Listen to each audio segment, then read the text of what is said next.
অন্ধ স্বামীকে ঘুমের ওষুধ খাইয়ে পরক্রিয়া করতেন স্ত্রী। কিন্তু কেন? চলুন দর্শক বিস্তারিত জানার চেষ্টা করব আমরা ওই স্বামীর কাছ থেকে।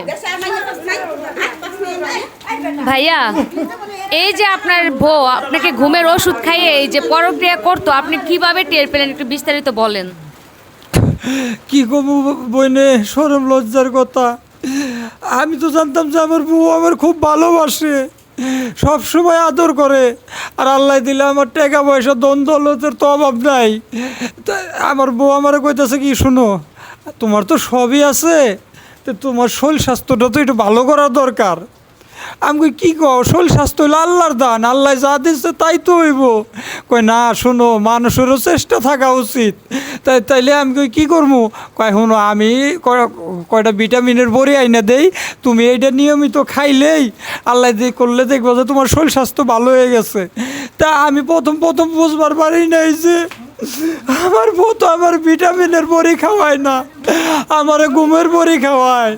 কারণ ওই বড়ি খাওয়ার পরে আমি অচেতন হয়ে যাই। আমার দেখেছে এই ফজরের আজান কোনটা দেয় আর সকাল কোনটা হয় আমি ঠিক পাই না। পরে যখন দেখেছে কারেন্ট গেলে গরম লাগে, তখন উঠি যে না, কই তো সকাল হয়েছে তুমি এত ঘুমাও কে। আমি কইতে যে ঘুম ওষুধ খাইলে যে ঘুম ধরে, কই ভিটামিন তো কাম করতেছে, এর লেগে ঘুমাইলেই তোমার শরীর স্বাস্থ্য ভালো হইব। কিন্তু একদিন চালাকি করলাম যে আজকে ঘুমের বড়ি খাম না, দেখি আজকে কেমন ঘুমের আসে কিনা। এখন কি দেখি যে কিছুক্ষণ পরে দেখি যে আমার ঘরে টুকটুক হয়। এখন আমার বৌদি আমার কাছটা উঠে গেছে, উঠে যায় দেখি এক ব্যাটারে নিয়ে আইসে। পরে তো মনে করেন আমি জোরে ধরে পাঁচটা পাঁচরি করে লোকজন ডাকছি।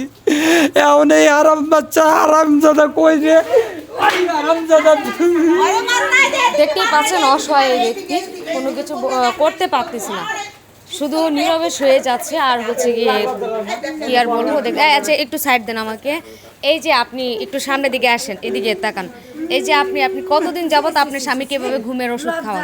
আরে আপা কি আর ঘুমের ঔষধ, ওর তো আমি ওর দেখেন না ওর শরীরের কি অবস্থা, আমি তো ওর ভিটামিনই খাওয়াইছি, কি আর ঘুমের ঔষধ। এই ভাইয়া তার আনাইছি, ওষুধটা শেষ হয়ে গেছে তো ভাইয়ারা বললাম কি নিয়ে আসার জন্য, ঠিক আছে। তার চোখে দেখে না ও কি না কি থুয়ে না কি দেখছে, তার ওরা ধৈরা কইতাছে যে আমার ঘরে পরপুরুষ ঢুকছে, ও কি চোখে দেখে। আমরা তো নিজের চোখ দিয়ে দেখলাম ঘরের মধ্যে, আমরা তো নিজের চোখ দিয়ে আরে দেখছি। বাবা এইটাই তো তো ওষুধ নিয়ে আইছো তোমরা কি। আচ্ছা ঘুমের ওষুধটা আপনি কিসের মাধ্যমে খাওয়াইতেন? কোনো দুধের মধ্যে নাকি পানির সাথে মিক্স করে আরে খাওয়াইতেন? আপা ওটা ভিটামিন, ঘুমের ওষুধ কিনলে কি হইব কোন। আমি আমার জামাইর অনেক ভালোবাসি, ও চুয়ে দেয় না আপা, ওর কথা আপনারা সবাই বিশ্বাস করেন, আমার কথা আপনারা বিশ্বাস করেন না। আজকে স্বামী চোখে দেখে না বলে ওনার উপরে হচ্ছে গিয়ে অন্যরকম একটা চাপ সৃষ্টি করেছে। উনি চোখে দেখেন না, ঘুমের ওষুধকে ভিটামিন বলে ওনাকে খাওয়াচ্ছে। আচ্ছা যাই হোক, এখন আবার একটু বিস্তারিত জানার চেষ্টা করো সেই প্রেমিকের কাছ থেকে। আমরা একটু যাই, একটু এদিকে যাই। আন্টি আন্টি একটু সাইড দেন আমাকে। আচ্ছা এই যে আপনাদের কতদিন যাবত আপনাদের মধ্যে এরকম প্রক্রিয়া চলছে? আরে ম্যাডাম বুঝতেছেন না পরক্রিয়া চলবো কি লাগে? আমি উপকার করতে আইছি, এই যে ওষুধ আনবার কথা কইছে ওষুধ নিয়ে আইছি। এখন এরা সবাই দৌড়ে ওষুধ দিবাসে উপরে উঠে আসি। আন্টি একটু থামান। আচ্ছা কি উপকার করতে আসছেন আপনি এখানে?